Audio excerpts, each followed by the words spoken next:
Hello everyone, আসসালামু আলাইকুম। কেমন আছেন সবাই? আশা করি সবাই অনেক ভালো আছেন। আলহামদুলিল্লাহ, আমরাও সবাই ভালো আছি।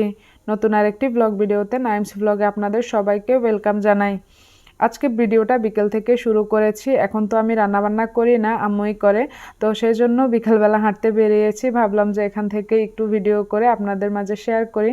তো আজকে অনেক দিন পর আমি বিকেলবেলা হাঁটতে বের হয়েছি। এখন প্রায় সময় আম্মু আরাবিকে নিয়ে হাঁটতে বের হয়। আমার আর বিকেলবেলা আরাবিকে নিয়ে হাঁটতে বের হওয়া হয় না। তো আজকে বললাম যে চলেন আমি সহ যাই, তাই আমি সহই বের হয়েছি। তো আসার সময় এই যে আরাফের জন্য বলটা নিয়ে আসি। আরাফ বল খেলতে খুবই পছন্দ করে, ও ফুটবলটা অনেক বেশি পছন্দ করে, নিজে নিজেই খেলে। তো এই যে আসার পর ওকে দিয়েছি বলটা, আরও কিছুক্ষণ খেলছে এটা দিয়ে। খেলার পর তারপরে যে এখানে ও সিঁড়ি বেয়ে উপর দিকে উঠছিল, এটা হচ্ছে স্লিপারের যে সিঁড়ি সেটা। ও এখানে আসলেই এই সিঁড়িটা দিয়ে উপর দিকে উঠে, তো আমি ওকে পাহারা দিচ্ছিলাম। মাশাল্লাহ ভালোভাবেই ও উঠতে পারে আর একেবারেই উপরে উঠে যেতে পারে। তো আমি ওকে এখানে পাহারা দিচ্ছিলাম, আরাবি খেলছিল আর আম্মু তো বসে আছে। ওদের খেলাধুলা শেষে তারপর চলে এসেছি বাসায়। এখন সন্ধ্যার নাস্তা তৈরি করব। আজকে সন্ধ্যায় স্যুপ আর অন্থন তৈরি করব, তাই ভাবলাম যে আপনাদের সাথে একটু ডিটেলসের ভিডিও আকারে শেয়ার করি। তো এখানে আমি অন্থন তৈরি করার জন্য 2 কাপ ময়দা নিয়ে নিয়েছি। তারপর 1 টেবিল চামচ পরিমাণ রান্নার যে রেগুলার তেল সেটা দিয়ে স্বাদমতো লবণ দিয়ে দিয়েছি। তেলটাকে আমি ভালোভাবে হাত দিয়ে মিশিয়ে নিচ্ছিলাম। ভালোভাবে মিশিয়ে নেওয়ার পর এটার মধ্যে আমি অল্প অল্প করে পানি দিয়ে তারপর একটা ডো তৈরি করে নিব। আর এই ডোটাকে আমি একেবারে মসৃণ এবং সফট একটি ডো তৈরি করে নিব। আর ডোটা রেডি করা হয়ে গেলে আমি এখন এটাকে রেস্টে রেখে দিব।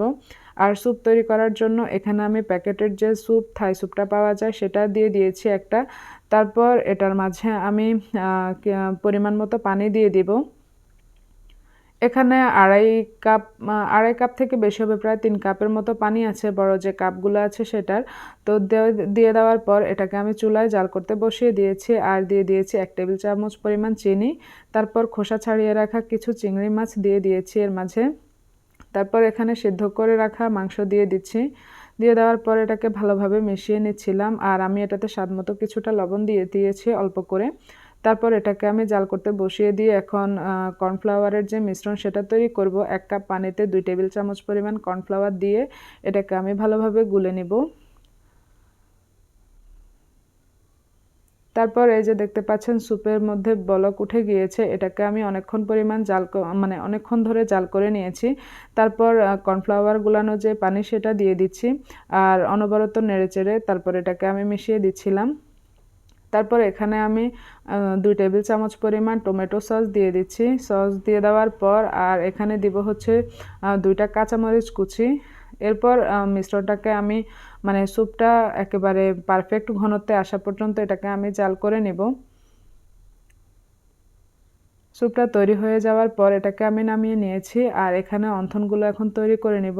তো ডোটা নিয়ে নিয়েছি আর এখন এটাকে হাত দিয়ে কিছুক্ষণ মথে তারপর ছোট ছোট করে লেচি কেটে নিচ্ছিলাম রুটি তৈরি করার জন্য।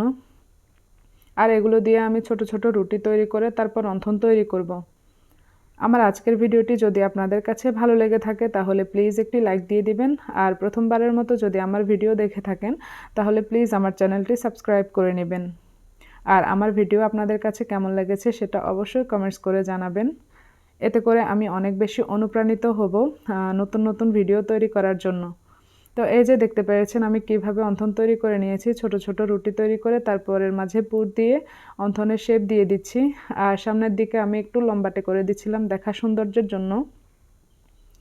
আমি এগুলো বানিয়ে নেওয়ার পর এখানে কড়াইতে আম্মু এগুলোকে ভেজে নিচ্ছে। তো এই যে উল্টে পাল্টে এগুলোকে ভেজে নেবে আর খুব সুন্দর একটি কালার আসার পর এগুলোকে এখন তুলে নিবে। এভাবে সবগুলো ভেজে নিয়েছে আম্মু। আর এই যে এখানে আমি এগুলোকে সার্ভ করে নিচ্ছিলাম স্যুপ। আমরা এখন সন্ধ্যার নাস্তা করে নেব সবাই। এই যে দেখতে পেরেছেন অন্থনগুলো দেখতে কিন্তু খুবই সুন্দর লাগে। আর আমি একটা অন্থন ভেঙে দেখাচ্ছি কেমন মুচমুচে হয়েছে। এই যে হাত দিয়ে চাপ দিলে হ্যাঁ কুড়মুড় করে ভেঙে যাচ্ছে। তো এই যে আমরা এখন সন্ধ্যায় সবাই মিলে নাস্তা করে নিচ্ছিলাম। আমার আজকের ভিডিওটি এ পর্যন্তই। সবাই ভালো থাকবেন, সুস্থ থাকবেন। আল্লাহ হাফেজ। আসসালামু আলাইকুম।